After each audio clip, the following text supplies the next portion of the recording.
본문의 말씀을 중심으로 은혜로만 사는 삶, 은혜로만 사는 삶이라는 제목으로 말씀의 은혜를 함께 나누겠습니다. 오래간만에 밖에 비가 왔더라고요. 저는 올해 너무 더워가지고 올해는 우산 꺼낼 일 없겠다 그렇게 생각을 했는데, 그래도 우산을 쓸 수 있어서 참 감사하다 그런 생각을 하게 되었습니다. 우리 옆에 계신 분께 이렇게 한번 인사할까요? 밖에 내리는 비처럼 제가 마음을 시원하게 해드리겠습니다. 이렇게 한번 인사하시기 바랍니다.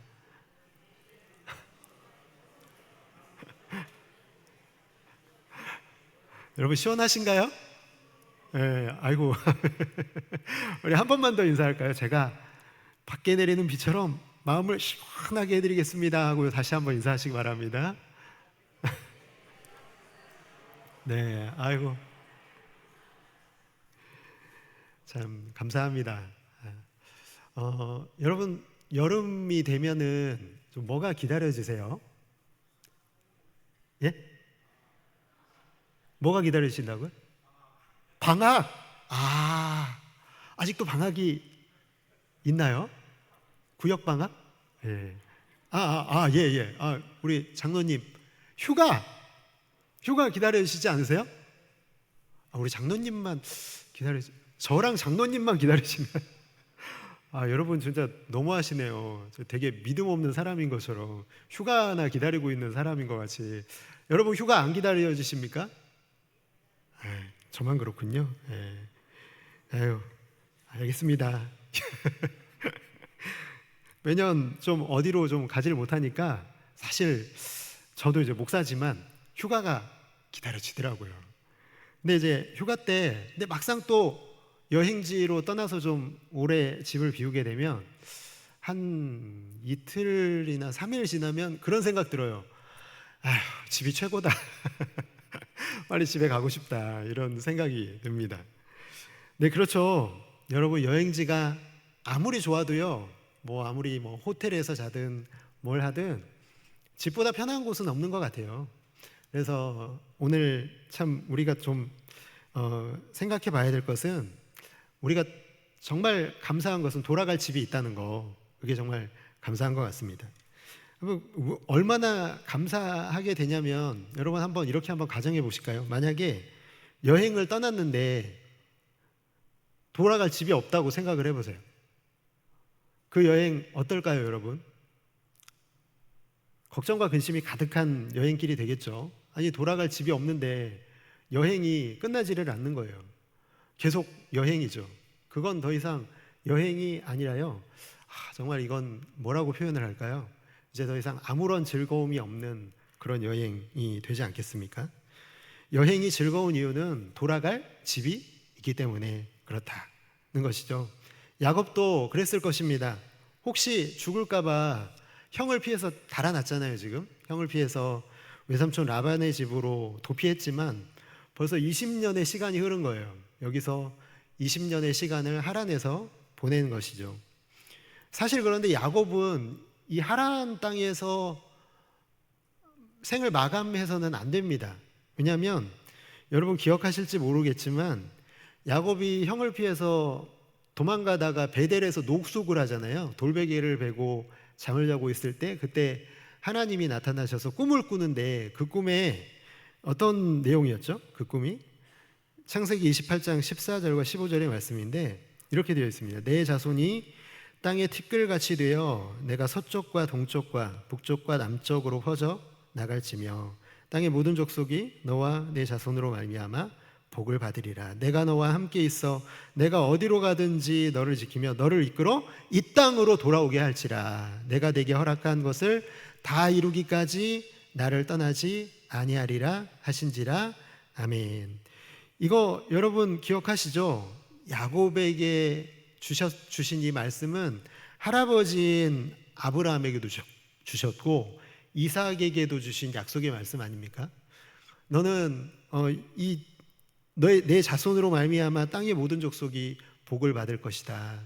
그리고 이 땅으로 돌아오게 하는 것, 자손과 땅의 약속을 다시 한번 상기시켜 주고 계시는 것이죠. 그런데 여러분, 하나님이 이렇게 약속을 하셨는데 야곱이 그때 어떻게 반응했는지 보실까요?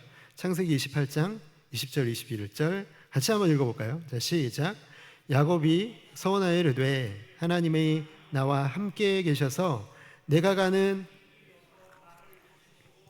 먹을 떡과 입을 옷을 주시어 내가 평안히 집으로 돌아오게 하시오면 여호와께서 나의 하나님이 되실 것이요. 아멘. 먹을 떡, 입을 옷, 아버지 집으로 평안히 돌아오는 것. 참 그냥 소탈하죠. 하나님이 말씀하신 것, 자손이 티끌같이 되고 땅의 모든 족속이 너와 내 자손으로 말미암아 복을 받을 것에 대한 그런 아멘은 없어요. 그냥 야곱은 딱 그거 하나예요. 처음 가보는 이 하란 땅에서 내가 굶지 않고 또 옷도 또 잘 좀 입고 그냥 좀 건강하게 있다가 아버지의 집으로 형의 화가 풀리면 그때 좀 돌아올 수 있게 해달라는 그 기도를 드리고 있잖아요. 참 날 때부터 형의 뒤꿈치 붙잡고 태어나고 장자권 사려고 팥죽으로 형을 농락하고 어머니와 결탁해서 아버지를 속여서 족장의 축복 기도를 가로챈 평생 복을 쫓아 살아냈던 이 야곱의 기도치고는 굉장히 소박한 기도를 드리고 있죠. 그런데 여러분 보세요. 이미 약속이 이루어지고 있다라는 거예요. 하란에서 보낸 이 14년의 세월 동안 이 라헬과 또 레아 그리고 그 두 명의 여종을 통해서 그는 4명의 아내를 통해서 수많은 자녀를 낳습니다. 12남 1녀를 낳죠. 아브라함은 약속받아서 물론 다른 이스마엘이라는 아들도 있고 다른 자녀들도 있지만 이삭 하나, 그렇죠? 이삭도 겨우 에서와 야곱 아들 둘. 그런데 야곱은요 무려 12명이나 되고 딸도 하나를 얻는 이런 자녀의 축복을 이미 받았다는 거예요. 약속은 이루어지고 있다라는 것이죠. 사실상 그가 구하지도 않았던 이 약속, 하나님이 하셨던 약속, 야곱은 구하지도 않았던 약속이 하나님의 신실하심을 통해서 야곱의 삶에서 이루어지고 있었다. 그것이 차근차근 진행되고 있는 계획을 보여주고 있습니다. 오늘 본문은요 바로 그런 거예요. 야곱이 구했던 약속 있잖아요. 평안히 아버지의 집으로 돌아가게 해주세요. 그 계획이 진행되고 있는 모습을 오늘 나타내고 있습니다. 그런데 평안히 집으로 돌아가게 해달라고 기도했지만 평안하지는 않은 것 같아요. 근데 따지고 보면 사실 야곱이 살아오면서 만났던 사람들은 다 전쟁이거든요. 야곱을 만나면 다 경쟁을 하게 됩니다. 어떤 경쟁을 했죠? 장자권을 둘러싼 형 에서와 야곱의 전쟁. 그렇죠. 서로 마음에 드는 아들에게 장자권을 물려주기 위한 이삭과 리브가의 전쟁, 엄마와 아빠의 전쟁. 라헬을 얻기 위해 야곱과 라반이 벌였던 그 전쟁. 야곱의 사랑을 받기 위해 레아와 라헬이 벌였던 출산 전쟁. 여러분 계속해서 야곱을 만난 사람들은 다 이런 전쟁에 휩싸이게 되는데요. 오늘 우리가 본 본문에도 또 여전히 전쟁이 일어나는데 재산을 둘러싼 이 야곱과 라반의 새로운 전쟁이 시작되고 있는 것을 보게 됩니다. 야곱이 이제 외삼촌에게 이런 요청을 하죠. 내가 이제 고향으로 좀 돌아가고 싶습니다. 이런 요청을 하는데 그 내용이 창세기 30장 25절에서 26절입니다. 라헬이 요셉을 낳았을 때에 야곱이 라반에게 이르되 나를 보내어 내 고향 나의 땅으로 가게 하시되 내가 외삼촌에게서 일하고 얻은 처자를 내게 주시어 나로 가게 하소서. 내게 외삼촌에게 한 일은 외삼촌이 아시나이다. 이렇게 되어 있습니다. 그런데 여러분 좀 이상하지 않나요? 그냥 외삼촌이면 외삼촌 저 그동안 정말 잘 보살펴 주셔서 감사합니다. 저 이제 가볼게요. 그럼 가야 되는 거잖아요. 그냥 인사드리고 가면 되는데 이게 지금 분위기가 인사드리고 가는 분위기인가요? 아니면 못 갈 것 같은 분위기인가요? 지금 이건 허락을 안 하면 어떤 분위기예요? 못 가는 분위기인 거죠. 사실 두 사람의 관계가 그렇게 간단하지 않습니다. 외삼촌이기도 하지만 또 어떤 관계예요? 장인의 관계죠. 그리고 또 고용주와 고용인의 관계예요. 지금 이 라반은요, 정말 뭐 머리도 좋고 욕심도 많은 사람인데요. 라반이 볼 때 야곱도 자기와 비슷한 사람인 거예요. 아, 머리도 좋고 욕심도 많은 사람. 얘는 옆에 두면은 분명히 나에게 큰 도움이 될 만한 사람. 라반이 계속 고백하는 게 뭐냐면, 네가 와서 내가 정말 잘됐다, 이런 고백을 하잖아요. 창세기 30장 27절 보시겠어요? 라반이 그에게 이르되 여호와께서 너로 말미암아 내게 복 주신 것을 내가 깨달았노니 네가 나를 사랑스럽게 여기거든 그대로 있으라. 너 때문에 내가 하나님이 나에게 복 주신 거 내가 안다. 너는 복된 사람이니까 네가 여기 있어야 된다, 이런 얘기들을 하는 거죠. 야곱은 아마 좀 어느 정도는 외삼촌이 쉽게 보내주지 않을 것이라는 생각을 했을 것 같아요. 라반의 속셈은 사실은 이런 거죠. 네가 어딜 가려고, 내 딸 둘, 내가 종 4명을 통해서 너의 자녀를 이렇게 많이 내가 양육할 수 있는 이 환경과 조건을 만들어줬는데, 야, 너 이 빚 다 갚기 전에는 못 가. 약간 이런 투로 말하고 있는 것 같지 않습니까? 근데 이걸로는 좀 붙잡기 힘들었다고 생각했는지 라반도 또 한 가지의 제안을 하는데 30장 28절이죠. 보니까 이렇게 되어 있습니다. 또 이르되 내 품삯을 정하라. 내가 그것을 주리라. 너도 한번 생각해봐라. 야곱, 너 잘 생각해야 된다. 너 여기 왔는데 빈손으로 돌아갈 수 없지 않냐. 너 여기서 재산을 많이 얻어서 돌아갈 수 있도록, 네가 너의 품삯을 정할 수 있도록 내가 기회를 줄게. 너 한번 나한테 제안을 해봐. 이렇게 합니다. 근데 마치 저는 이걸 보면서 야곱이 머리가 정말 좋은 사람인 것 같다라는 생각을 했거든요. 뭐냐면 야곱은 사실은 고향으로 돌아갈 마음이 별로 없었던 것 같아요. 근데 이제 어떤 상황이냐면 그냥 제안을 한 거죠. 저 가겠습니다. 마치 그런 생각을 좀 해봤거든요. 프로야구 선수들이 이렇게 계약 기간을 정하잖아요. 연봉 협상을 하잖아요. 근데 연봉 협상을 하기 전에 항상 좀 이런 얘기를 하더라고요. 뭐 행복하지 않다. 그래서 내가 다른 팀으로 좀 떠나겠다. 뭐 이렇게 얘기를 하는데 또 지나고 나면은 그 팀에 계속 있어요.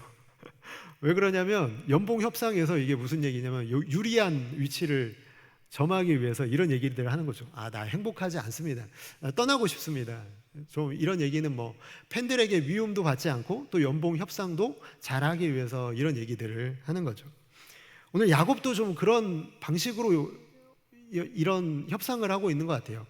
저 이제 아버지 집으로 돌아가야 될 것 같아요. 그러니까 이제 이 라반이 이 야곱을 붙잡기 위해서 이 협상을 하게 되는 거죠. 그걸 어떻게, 이 야곱의 진짜 의도가 담겨 있는 말씀이 30절 말씀인데요. 30절 말씀에 뭐라고 되어 있냐면 이렇게 되어 있습니다.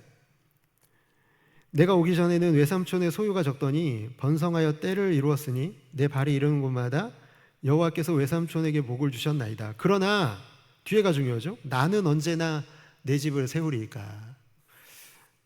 외삼촌은 나 때문에 부자 됐는데 나는 부자가 하나도 아니잖아요. 나도 내 집을 세워야 되지 않겠습니까? 이런 얘기를 야곱이 하고 있는 거죠. 그동안 야곱은 라반에게 섭섭했던 거예요. 아니, 지금 내가 이렇게 뼈 빠지게 일했으면, 외삼촌 정말 양심이 있으면 저에게 재산 주셨어야 되지 않습니까? 이제 정당한 대가를 받고 싶다, 이런 얘기를 하고 있는 겁니다.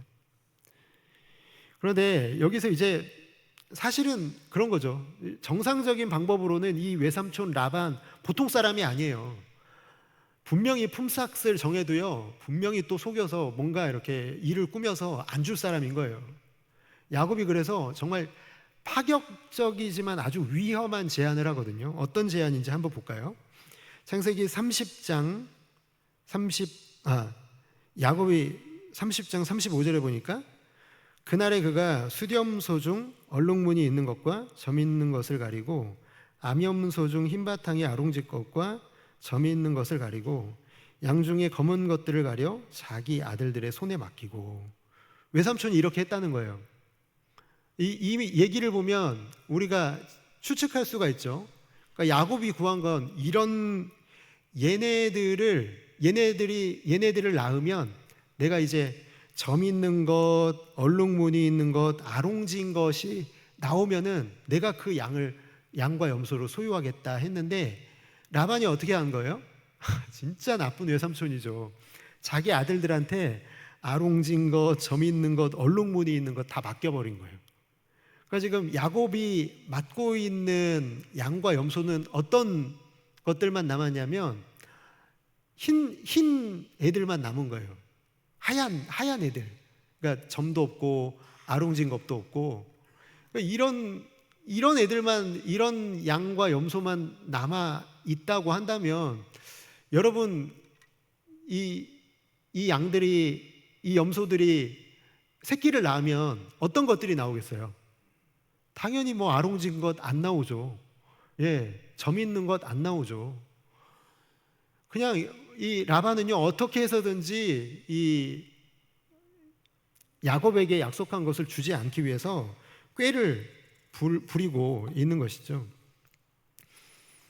이제 야곱은요, 정말 쫄딱 망하게 생긴 건 아닙니까? 또 뭐 흰색 양과 염소만 남았는데 얘들이 어떻게 그런 점 있는 것, 아롱진 것을 낳을 수 있겠습니까? 근데 야곱이 또 가만히 있겠습니까? 라반이 그렇게 꾀를 내도요, 또 야곱도 꾀를 내는데 어떻게 하냐면 이렇게 하는 거예요. 양들이 물을 먹으러 오면 껍질을 벗겨낸 이 가지를 보게 하는 거예요. 그러니까 무늬가 있는 것처럼 보이는 것을 이 양들이 물을 먹으러 와서 보게 되면은 그 양들이, 그 염소가 새끼를 아롱진 것, 점 있는 것을 낳을 것이다 라는 생각으로 이렇게 눈에 앞에 보여주는 거죠. 여러분, 이게 되겠습니까? 안 되겠습니까? 안 되죠. 여러분, 다 이게 상식 아닙니까? 미신이잖아요. 옛날에 뭐 우리 어머니, 아버지, 할머니, 할아버지 때도 아들 낳으려고 뭐 했다고 그러잖아요. 아니, 기억나시죠? 혹시 이곳에도 아들 낳으려고 그렇게 하신 분들 많이 계실 것 같은데, 그런 방식을 지금 쓰고 있는 이 야곱의 몸부림, 처절한 몸부림, 망하지 않기 위한 몸부림이 여기 나타나 있습니다. 근데요, 진짜 놀랍게도요, 이런 미신적인 방식이 통했습니까? 안 통했습니까? 네, 통했어요. 보니까 양들이 줄무늬가 있고 얼룩이 지고 점이 있는 새끼 양들, 새끼 염소를 낳기 시작했다는 거예요. 야, 이거 성경에 나왔네. 야, 대단하다. 나도 집에 가서 한번 해봐야겠다. 여러분, 안 됩니다. 이런 방법이 안 됩니다. 그런 게 아니죠. 전혀 과학적으로 근거가 없는 겁니다. 근데 뭐 어찌된 일인지 알 수는 없지만, 이게 통했는지 안 통했는지 뭐 그런 걸 이유를 알 수는 없지만, 마지막 절 43절에 보니까 야곱이 이 일을 통해서 어떻게 됐는지 나와 있는데, 낙타와 남종과 나귀와 여종 많이 가진 아주 큰 부자가 되었다라는 것을 나타내고 있습니다. 저는 이 말씀 보면서 참, 어떻게 하나님은 그렇게 야곱의 얍삽한 방식을 통해서도, 이런 미신적인 방법을 통해서도 하나님은 왜 야곱에게 복을 주고 계시지? 왜 그가 이렇게 크리스찬답지 못한 행동을 하고 있음에도 불구하고 하나님은 왜 야곱에게는 이렇게 복을 주고 계시나? 믿음만 있으면 방법은 아무래도 상관없는 건가? 그렇게 우리가 우려하는 것들이 있잖아요. 하나님만 잘 믿으면 어떤 방식으로 해도 복받는다는 그런 잘못된 믿음의 근거를 오늘 본문은 우리에게 가르쳐주고 있는 것이 아닌가? 그런데 여러분, 말씀을 묵상하고 고민하다가요, 31장 12절의 말씀을 보게 됐어요. 같이 한번, 하반절의 말씀이거든요. 같이 한번 읽어볼까요? 자, 시작. 라반이 행한 모든 것을 내가 보았노라. 여러분, 야곱의 방식이 통한 게 아니라 하나님이 뭘 보신 거예요? 라반이 하나님의 계획을 방해하고 있는 걸 보게 된 거예요. 정상적인 방법대로 했으면은 야곱은 그가 이런 편법을 쓰지 않아도 라반이 자기 아들들에게 아롱진 것, 점 있는 것을 맡기지 않았다면 자기 아들들에게 그렇게 빼돌리지 않았다면 야곱은 자기의 정당한 소유를 받았을 거예요. 그런데 라반이 그렇게 안 하잖아요. 그러니까 하나님이 그 모습을 보셨다라는 거예요. 하나님이 손을 쓰신 거죠.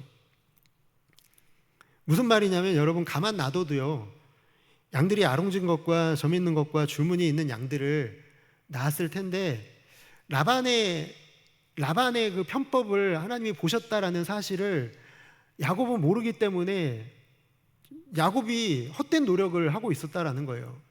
굳이 하지 않아도 될 노력, 하나님이 다 보고 계신다라는 믿음이 없었기 때문에 그는 자신의 노력을 통해서 이 일들을 이루려고 하는 것을 보게 됩니다. 참, 라반을 속이기 위해서 나뭇가지 꺾고, 또 그거 이렇게 줄무늬를 벗기고, 물 마시러 올 때마다 그 앞에 세우고, 튼튼한 양, 튼튼한 염소에게만 또 그걸 가려내서 그걸 보게 하는 일이 얼마나 또 고되고 힘들었겠습니까?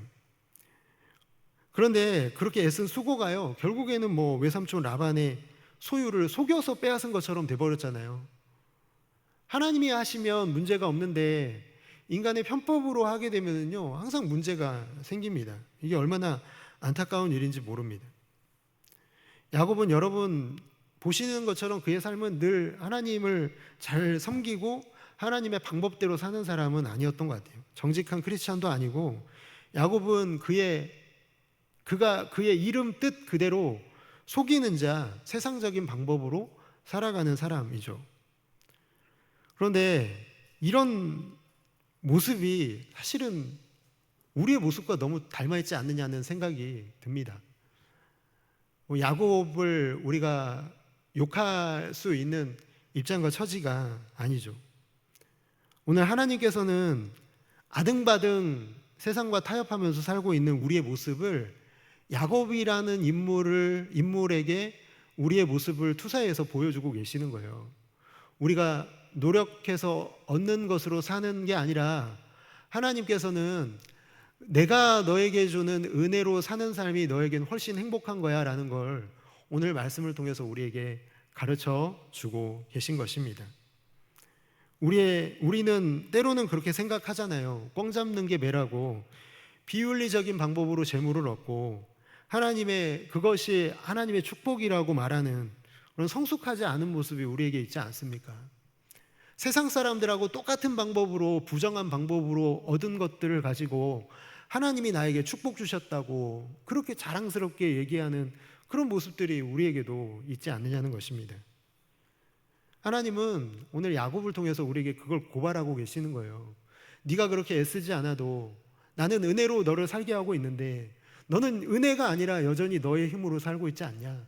이것을 오늘 야곱을 통해서 우리의 모습을 고발하고 있는 것을 보게 됩니다.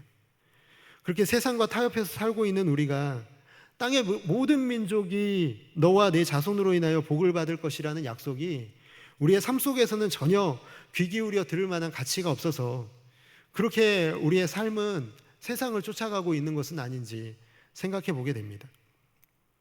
여러분, 결국 야곱이 세상의 복이라고 생각하는 것 움켜잡았잖아요. 근데 그게 어떻게 되죠? 아이러니하게도 하나님의 약속은 성취됩니다. 결과적으로 부자가 된 것 때문에 야곱은 라반에게 쫓겨나거든요. 얻게 된 산업 때문에 뒤로는 라반에게 쫓기고요. 또 돌아가서는 형인 에서가 기다리고 있는 에서를 두려워하면서 전전긍긍하면서요, 아버지 집으로 정말 고민하면서 걱정하면서 근심하면서 돌아옵니다. 여러분, 처음에 살펴봤던 것처럼 야곱이 구했던 게 뭐죠? 하나님, 목숨만 살려주시면 감사하며 살겠습니다 그랬는데 야곱의 지금의 모습은 그게 아니잖아요. 목숨만 살려주시면 그걸로 만족하게 사는 게 아니라 어떻게 해서든지 내 손에 뭔가 쥐어서 떠나려고 하는 이 야곱의 모습, 하나님이 다 그런 거 예비하고 계시는데 내 힘과 내 노력으로 이루려고 하는 이 야곱의 모습이요. 야곱은 그렇게 자기 집을 세우려고 전력 질주하는 그 모습으로 살아가는데요, 이 모습이 불편한 이유는 여러분, 그게 지금 우리의 모습이기 때문에 그런 것 아닐까요? 야곱의 모습이 단지 그냥 나와 상관없는 사람의 모습이 아니라 내가 세상을 살아가는 삶의 모습이 야곱을 통해서 나타나고 있고 그게 고발되어지고 있기 때문에 야곱의 이 모습은 참 우리에게 불편하게 느껴지는 것 아닌지 모르겠습니다. 어쩌면 야곱은 제 생각엔 그렇거든요. 이 문제만 없었다면, 라반에게 쫓겨나지만 않았다면 야곱은 계속 협상하면서 그냥 하란에 눌러 앉아서 살았을 것입니다. 근데 하나님의 약속은 신실하셔서요, 결국에는 라반에게 쫓겨나게 하시잖아요. 하나님의 은혜로 사는 삶에 순종하지 않으면 결국 이렇게 아프고 쓰라린 매를 맞으며 쫓겨다니며 살게 되는 것을 보게 되는 것이죠. 오늘날 많은 믿음의 사람들이 세상 속에서 길을 잃어버리는 패턴도 비슷한 것 같아요. 하나님의 은혜를 의지하지 않고 살면 몸은 편한데 뭐가 불편해요? 마음이 불편해요. 마음이 불편한데 몸이 편한 게 더 우선이니까 그냥 세상과 타협해서 살아가죠. 그러나 결국에는 우리의 마음은 불편해서 견디지 못하는 순간이 옵니다. 왜냐하면 그 길이 바른 길이 아니기 때문에 그래요. 옳은 길로 가고 있지 않기 때문에 마음이 불편하게, 그 마음의 불편함이 임계점이 오면 여러분 결국에는 하나님이 원하시는 길로 억지로라도 끌려가게 되는 것을 우리의 삶 속에서 얼마나 많이 경험하고 있습니까? 정말 불편하게 하시는 순간에 하나님이 내 인생에, 내 마음에, 내 양심에, 내 신앙 양심에 불편하게 하시는 그 순간은요, 결코 그래서 우리에게 해가 아니라 복입니다. 내 생의 방향과 목적을 점검하고 하나님이 관심이 있는 곳에 나의 관심을 일치시키려고 하시는 하나님의 작업이기 때문에 그래요. 그 작업을 빨리 하면 할수록, 궤도를 빨리 수정하면 수정할수록 몸은 좀 불편할 수 있어도 우리의 마음과 영혼은 평안해지는 것입니다. 왜냐하면 은혜로 사는 삶만큼 우리의 인생에서 편안한 것은 없기 때문에 그렇습니다. 빨리 깨달으면 그만큼 빨리 편안할 수 있습니다. 하나님의 은혜로 사는 삶을 시편 127편 1절과 2절에서 시인은 이렇게 노래해요. 그분을 온전히 의지하며 사는 삶이 이것이다. 같이 한번 읽어볼까요? 자, 시작. 여호와께서 집을 세우지 아니하시면 세우는 자의 수고가 헛되며 저희가 일찍이 일어나고 늦게 누우며 수고의 떡을 먹음이 헛되도다. 한 번만 다시 한번 읽어볼까요? 자, 시작. 여호와께서 집을 세우지 아니하시면 세우는 자의 수고가 헛되며 저희가 일찍이 일어나고 늦게 누우며 수고의 떡을 먹음이 헛되도다. 아멘. 여러분, 이걸 한마디로 표현해 볼까요? 은혜인 줄을 믿습니다. 노력이 아니라 하나님의 은혜. 하나님의 은혜로만 사는 삶.